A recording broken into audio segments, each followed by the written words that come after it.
Hey guys, as I told you on Friday, we're going to focus next week's lesson on some of the key players of the Industrial Revolution in the United States. I wanted to give you all an intro on the Industrial Revolution first, specifically in the United States, but I'm going to go into a lot more detail on Monday. But I want you guys to kind of come prepared with questions. That way we can kind of start discussion and get the ball rolling and really, start talking about what I want to talk about this week. Okay, so let's get started.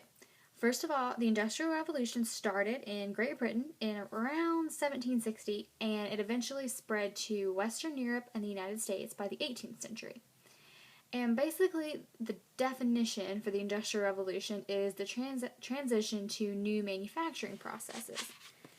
And those processes include the transition from hand production, so like people going out and hand farming and hand picking things, to machine production, where you get on a big cotton gin and cotton picks up that way instead of people actually going out and picking cotton.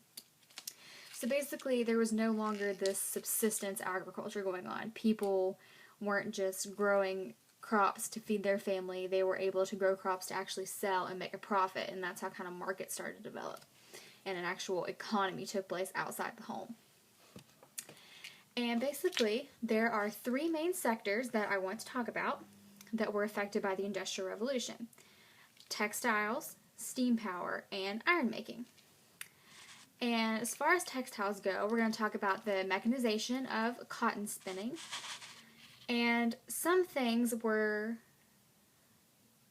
created with textiles, such as the cotton gin, the power loom, things like that. And this made the production of textiles a lot cheaper and more efficient and more readily available. The second sector that I would like to talk about is steam power. And steam power was useful for almost everything. There were so many technological advances in the efficiency of steam power during the Industrial Revolution. It really is one of the main focuses. And like I said, it was almost used for everything. And steam power made it cheaper because it used between 1/5 and 1/10 less fuel than using other types of fuels such as like wood and coal and other biofuels. And the efficiency of the steam, power made manufacturing so much cheaper. And the third sector that I want to talk about is iron making. And basically, by using coke instead of charcoal when making iron, this lowered fuel costs, and that made iron a lot more affordable for people because it used to be so expensive and people really just did not want to pay for it. They used other types of things to make things. So this led to the creation of a lot of city structures such as skyscrapers, and that pushed a lot more people into the cities to work in manufacturing buildings because they were kind of leaving the rural and going towards the cities. So basically, why I brought up these three sectors is because they allowed for economic takeoff, which is how the Industrial Revolution is defined. So I kind of feel like that's why those three sectors stand out the most.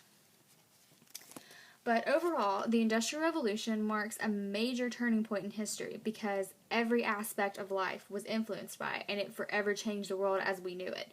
Nothing was ever the same after that. But basically, that was a brief intro about the Industrial Revolution. I just kind of wanted to give you guys an idea of what it was about and what I'm going to be focusing on this week. So make sure you come to class, prepared with questions or comments or concerns or whatever it is that you want to talk about that you just saw in this video. But if you have any questions, let me know, and I'll see you Monday. Bye!